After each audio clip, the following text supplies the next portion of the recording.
ನಮಸ್ಕಾರ. ಇವತ್ತಿನ special report Algi बालेसाहेब जात्रे. आज दिनांक 6 जानेवारी 2026 वार मंगळवार रोजी आपले आळगे गावचे ग्रामदेवत श्री बालेसाहेब यात्रा महोत्सवानिमित्त काल 5, 6, 7 अशा 3 दिवसात आपल्या उत्सव साजरा करत आहोत. त्या उत्सवानिमित्त आज रोजी गावातील सर्व समाजातील सर्व नागरिकांनी त्यांच्या वाद्य पारंपरिकरित्या उत्सवात नाचत गाजत या मंदिरपर्यंत येतात आणि इथे नैवेद्य अर्पण करतात. हे प्रत्येक वर्षापासून चाललेली परंपरा आहे. ते परंपरा आज आपण ते पुढे चालून घेत आहोत.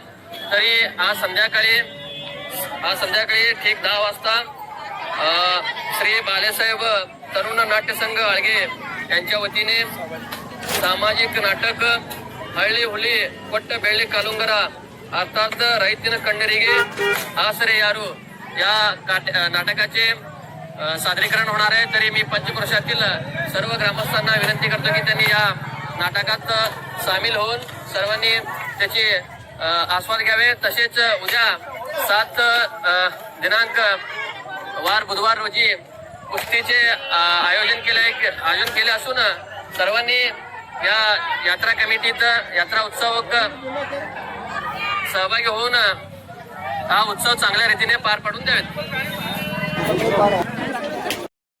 ಗಡಿನಾಡ ಕರ್ನಾಟಕ ಮತ್ತು ಮಹಾರಾಷ್ಟ್ರ ಸೀಮೆಯಲ್ಲಿ ಇರುವ ಆಳ್ಗೆ ಗ್ರಾಮದಲ್ಲಿ ಇವತ್ತಿನ ದಿವಸ ಶ್ರೀ ಬಾಲೆಸಾಹೇಬ ಯಾತ್ರಾ ಮಹೋತ್ಸವದಲ್ಲಿ ಗ್ರಾಮಸ್ಥ ವತಿಯಿಂದ ನೈವೇದ್ಯವನ್ನು ತಗೊಂಡು ಹೋಗ್ತಾ ಇದ್ದಾರೆ.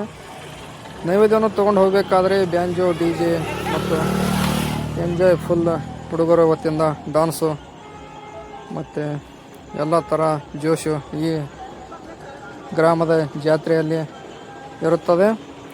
ಆದರೆ ಇವಾಗ ಗ್ರಾಮಸ್ಥರು ಎಲ್ಲರೂ ನೈವೇದ್ಯವನ್ನು ಮತ್ತು ದಂಡವತ್ತ ಕಾರ್ಯಕ್ರಮ ನಡೆಸ್ತಾ ಇದ್ದಾರೆ. ದೇವರ ಜಾತ್ರೆ ಸಲುವಾಗಿ ಈ ನೈವೇದ್ಯವನ್ನು ಕೊಡಲಿಕ್ಕೆ ಹೋಗಬೇಕಾದ್ರೆ ಇಷ್ಟೊಂದು ಗರ್ವಿ ತಾವು ಈ ವಿಡಿಯೋದಲ್ಲಿ ನೋಡ್ತಾ ಇದ್ದೀರಿ. ಈ ರಿಪೋರ್ಟನ್ನು ಆಳ್ಗಿ ಗ್ರಾಮದಲ್ಲಿ ನಡೀತಿರುವ ದೇವರ ಜಾತ್ರೆಯಲ್ಲಿ ಇವತ್ತು ಸರಿಯಾಗಿ 9 ಗಂಟೆಗೆ ಮದ್ದ ಸುಡಲವಾಗದು. ಅದೇ ರೀತಿ ರಾತ್ರಿ 10:30ಕ್ಕೆ ಬಾಲೆಸಾಹೇಬ ನಾಟ್ಯ ಸಂಘ ಇವರ ವತಿಯಿಂದ ಕನ್ನಡ ನಾಟಕ ಜರುಗುವುದು.